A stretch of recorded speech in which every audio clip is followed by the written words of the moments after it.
Good morning, ladies and gentlemen, and welcome to another episode of the Lake Elsinore Special.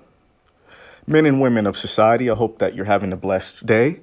And today I would like to talk about a special town that exists in Northern California called Allensworth, California. And according to the FresnoBee.com news media outlet, this town was governed and financed and ran by African Americans. So basically, this was an African American town.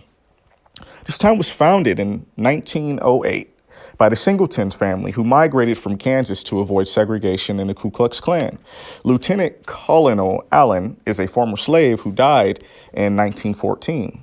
The town consisted of 300 residents, and this shows that African Americans could live amongst themselves and govern themselves in peace and harmony and be successful at it.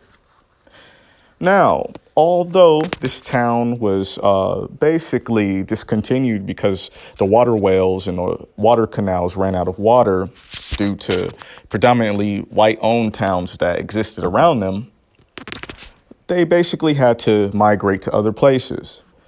So, California has an interesting law that says that segregation schools are illegal. And this brings me to my next point with Martin Luther King. Now, sadly, there's been a lot of people that believe that Martin Luther King sold out the African American community by integrating us with other schools and stuff like that. And I would like to say that is very wrong because Martin Luther King meant very well. But let me explain to you clearly of why people were upset with him over the segregation rules and stuff like that. Because before integration took place, black people on a socioeconomic scale was excelling tremendously. There were black banks, black schools, black doctors' offices, etc. You get my drift. So basically, when integration happened, the socioeconomic wealth was ruined in the African American community throughout the United States of America. And a lot of people feel that if segregation ever happened, black people would still have its wealth. Because basically, when the integration happened and black people went to go apply for banks and school districts and et cetera, stuff like that, that was integrated, those people that happened to be Caucasian would still never hire them because of the color of their skin. Even though integration was taking place, they still would not hire African Americans. So it messed us up on a socioeconomic scale.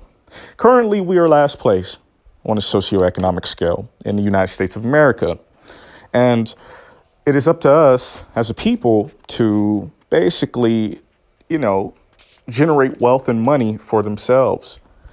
And a lot of these towns that are deserted, abandoned, and all of that type of stuff could be purchased by people, if you want to start your own town and everything. Now, I would love to send my condolences to Martin Luther King and the family. I personally do not feel that he has failed African Americans. I feel that he did a really great justice for us, and I feel that it's truly sad that some African Americans feel that he basically did us dirty.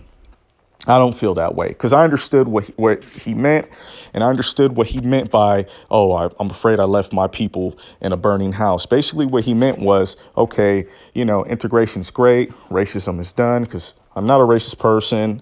I don't have a racist bone in my body. I accept everybody for who they are. And basically, what he meant was the socioeconomics, because at the end of the day, everything matters around economics. Now, let me tell you a fun story about Allensworth, California. About a year ago, last Christmas, my girlfriend and I, Mary Jane, we were driving down from San Francisco back to the Bakersfield area where she currently lives. And we were driving through San Francisco and coming home, and the GPS actually took us on some interesting ways, on some interesting roads. Basically, we ended up in these random towns in the middle of the night. It was very scary, very, very scary. And I told Mary Jane, I said, you know what? If we get a flat tire on these roads or in these ghost towns, because there's literally ghost towns, how I was looking at it, there was no one around for miles or anything. If I told Mary Jane, I said, if we get a flat tire, I'm not stopping. We're going to ride this car till the wheels fall off. Like, I'm not stopping. And she's like, hey, go ahead. You know, we were driving her car. And it was interesting that I was driving through these towns. So when this news article popped up, she actually sent this news article to me from thefresnobee.com. And I just had to make a story on it because she told me, she said, we drove through those towns on the way home from San Francisco. And I was like, we did. So this article, this story about Allensworth, California hit a special place for me because me being an African-American male in the United States of America, I ironically and accidentally drove through Allensworth, California, getting home to Bakersfield. So this story hit a special place for me. And it is awesome to know that there's history out there that can basically, you know, show people, hey, you know, African Americans could live amongst themselves and govern themselves and, you know, provide finances for themselves and not be bothered. Now, I hope that you enjoyed this story. And on top of that, I'm thinking about it when I go back to San Francisco. You know, I might want to drive through these old Allensworth towns and stuff like that during the daytime just to see how it truly looked. Because when I drove through Allensworth, California, it was at nighttime. It was like around, I'll say 7, 8 o'clock at night. And it was during Christmas time, so it gets dark very early. But anyways, I would like to end on a note that, you know, stay positive and God bless you. Thank you for watching this video.